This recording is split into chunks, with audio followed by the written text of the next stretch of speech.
A leopard crouches in the grass. It sees a small creature walking on two legs, no claws, no horns, no thick hide, no powerful jaw. By the normal rules of the wild, this creature should not be terrifying. It should be food. But the leopard does not rush forward. It waits, because something about this animal is wrong. The creature is standing too tall. Its eyes are too focused. Its hands are empty, but not useless. And behind it, more figures are moving in the same direction. Not one body, a pattern. This may be what animals saw when they looked at early humans. Not strength, not speed, not a perfect predator. They saw a weak animal behaving like something much more dangerous. For a long time, we have imagined ancient humans as fearless hunters. Brave figures throwing spears into the darkness. Masters of the wild. But that is only part of the story. For much of our deep past, early humans were not the nightmare of predators. They were the ones being watched. Large cats, hyenas, crocodiles, eagles, and other hunters lived in the same world.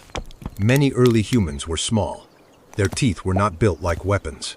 Their bodies were not covered in armor. Their babies were slow. Their sleep was vulnerable. Their night vision was poor. On paper, humans looked like a bad design. Too exposed, too soft, too loud, too slow. And yet, something changed. At some point, animals that could have attacked began to hesitate. They did not need to understand the human mind. They only needed to learn one thing. These creatures were not normal prey. A deer runs, a rabbit hides, a buffalo charges. But humans did something stranger. They looked back. That sounds simple, but in the wild, a direct gaze matters. Predators read bodies. Prey read predators. Every movement is information. Early humans had forward-facing eyes. They could stare, track, follow, and signal. They could watch an animal, not just with fear, but with attention. To another creature, that attention may have felt different. A human did not simply notice danger. A human studied it. Then came the hands. Most animals carry their weapons in their bodies. Teeth, claws, horns, speed, venom. Humans carried possibility. A hand could hold a stone, then drop it. Then pick up a sharper one. Then pass it to someone else. A hand could point toward a hidden animal. It could lift a branch. It could throw. It could carry fire. It could touch the shoulder of another human and silently change the direction of the group. To an animal, one human hand may not have looked frightening, but 10 human hands were a problem. Because humans did not attack like one animal. They behaved like a moving trap. One person watched. One person waited. One person moved around the side. One person made noise. One person held the fire. One person carried the tool. Even before complex language, bodies could coordinate. Eyes could signal, feet could surround, memory could guide the next move, and that may have been one of the hidden traits animals learned to fear. Humans were not only individuals, they were groups with shared attention. A lion is dangerous because of what it can do right now.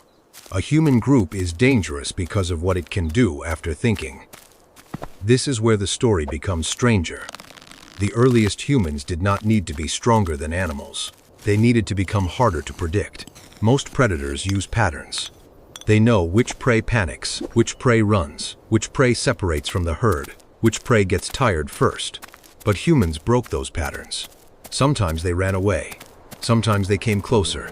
Sometimes they threw stones from a distance. Sometimes they disappeared, then returned with more humans. Sometimes they waited until the animal was tired. Sometimes they came at night holding light. This made humans unusual. They did not always win by force. They won by changing the situation. A stone on the ground became a tool. A stick became reach. A flame became a wall. A group became a net. A memory became a weapon. Imagine being an animal near an early human camp. You smell smoke. You hear soft movements. You see shapes standing around a fire.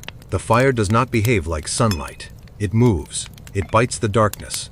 It makes shadows jump on cave walls. Most animals know natural fire as something to avoid, but these strange, upright creatures stay close to it. They feed it.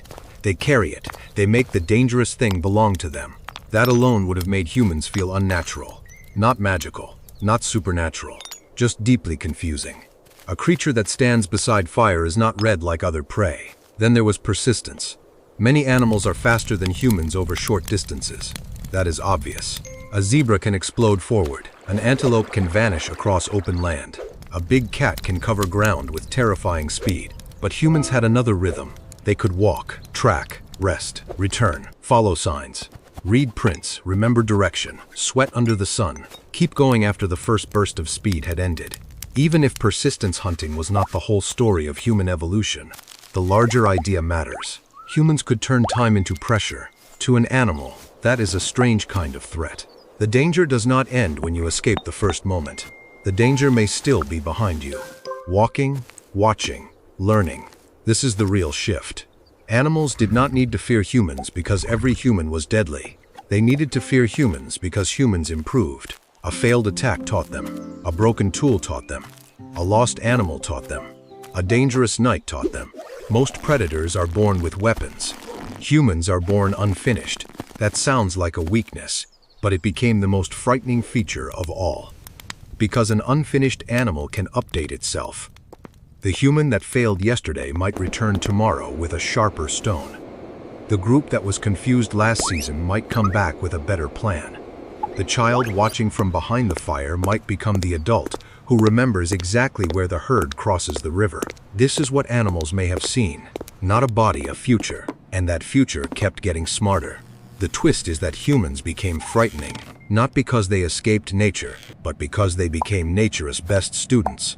They copied tracks, they copied animal calls, they studied migration, they learned which bones cracked, which plants poisoned, which caves echoed, which winds carried scent.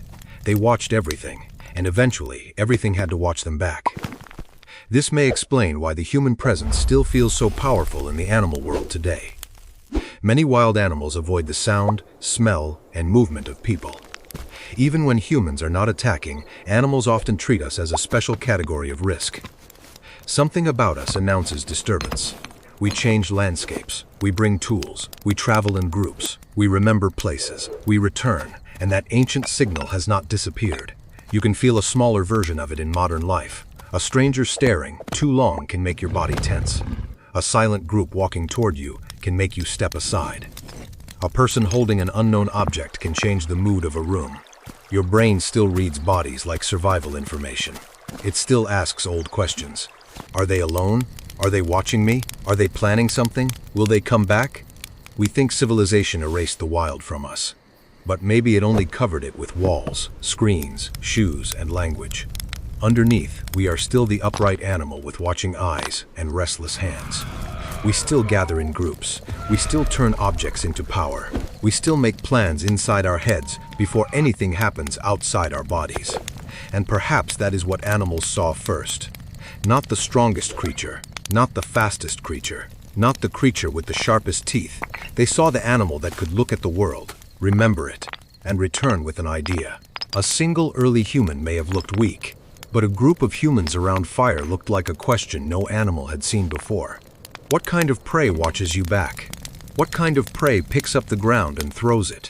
What kind of prey brings daylight into the night? What kind of prey fails once, then comes back better? Maybe that is when the wild began to change its mind about us. Not in one dramatic moment, not in one battle, but slowly. A hesitation here, a retreat there.